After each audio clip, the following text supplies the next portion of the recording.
अगले 5 मिनट में हम आपको ऑस्टियोपोरोसिस के बारे में उतनी जानकारी दे देंगे जितनी कि आपके परिवार के हर एक मेंबर को होनी ही होनी चाहिए। ऑस्टियोपोरोसिस, ऑस्टियो का मतलब हड्डी, पोरोसिस का मतलब है पतला होना या हड्डी में छेद होना, यानी कि हड्डियां इतनी पतली हो जाना कि आपकी हड्डियां फ्रेजाइल हो जाएं और छोटे छोटे फ्रैक्चर से लेके कभी न कभी बड़ा फ्रैक्चर होने के चांसेस बन जाए, इसको बोलते हैं ऑस्टियोपोरोसिस।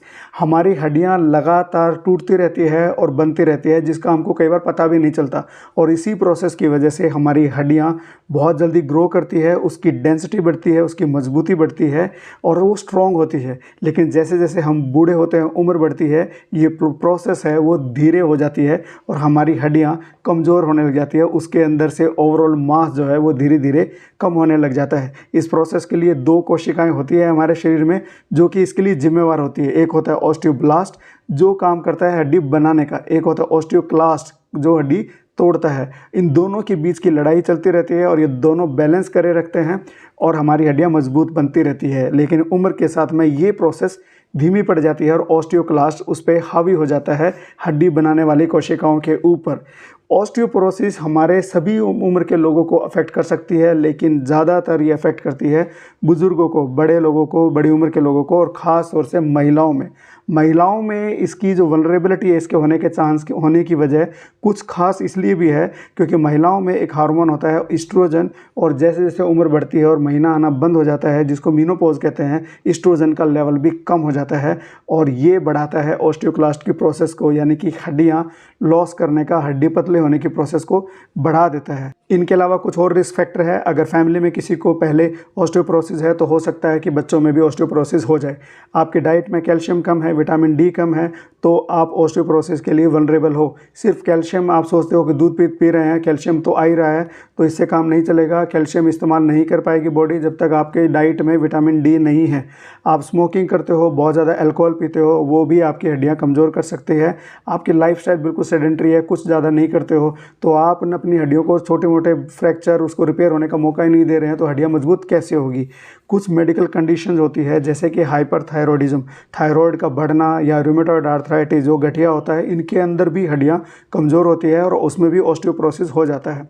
बात करें लक्षणों की, तो शुरुआत में लक्षणों को पहचानना बड़ा मुश्किल होता है क्योंकि ये कंडीशन धीरे धीरे प्रोग्रेस होती है, लेकिन जब ज़्यादा टाइम पे प्रोग्रेस हो जाती है तो कुछ लोगों के कमर में दर्द होना शुरू हो जाता है, और क्योंकि हड्डियाँ पतली होती है, पोरस हो जाती है, छेद होते हैं उसमें धीरे छोटे छोटे, तो आपकी हाइट भी कम नज़र आ सकती है और आपका जो स्ट्रेचर है वो आप आगे की तरफ झुके हो सकते हो, क्योंकि आपने कई बुजुर्ग महिलाओं को देखा होगा, बुजुर्गों को देखा होगा छड़ी पकड़ के चलते हुए, वो इसी की वजह से होता है।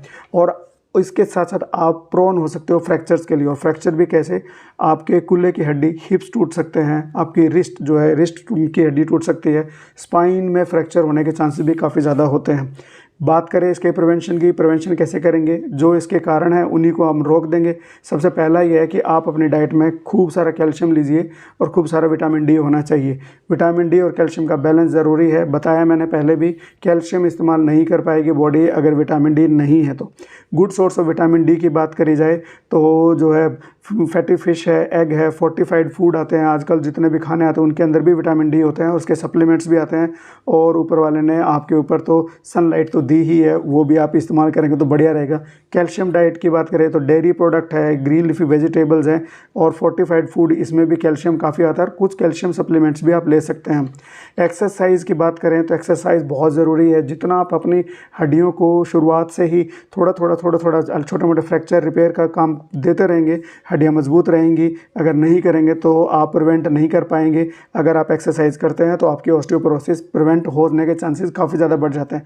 वेट बियरिंग एक्सरसाइज करनी है, जैसे कि वॉकिंग है, जॉगिंग है, वेट लिफ्टिंग है। वेट लिफ्टिंग का मतलब हल्के फुल्के वेट उठाना, उससे भी आपकी हड्डियाँ मजबूत होती है और हड्डियों के लॉस होने की प्रोसेस स्लो होती है। स्मोकिंग छोड़ दीजिए, बहुत ज़्यादा अननेसेसरी अल्कोहल मत पीजिए, क्योंकि अगर ऐसा करते हैं तो ऑस्टियोपोरोसिस का रिस्क काफ़ी कम हो जाता है।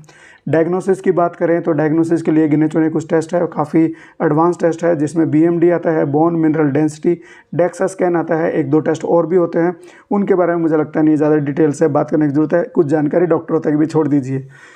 फिर यह है कि आपके लिए कुछ मेडिकेशन जो है वो आपको रेकमेंड करी जा सकती है, डिपेंडिंग कि आपको कितनी ऑस्टियोपोरोसिस है।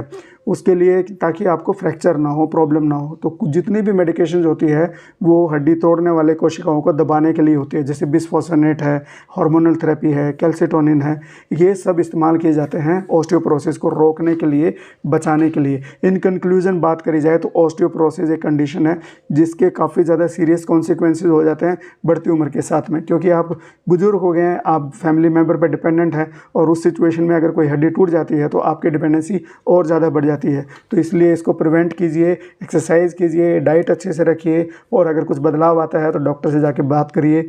यही है इसके बारे में। सो मैं उम्मीद करता हूँ ये वीडियो पसंद आया होगा। थैंक यू दोस्तों। सब्सक्राइब, लाइक एंड शेयर जो आपका दिल करे करो।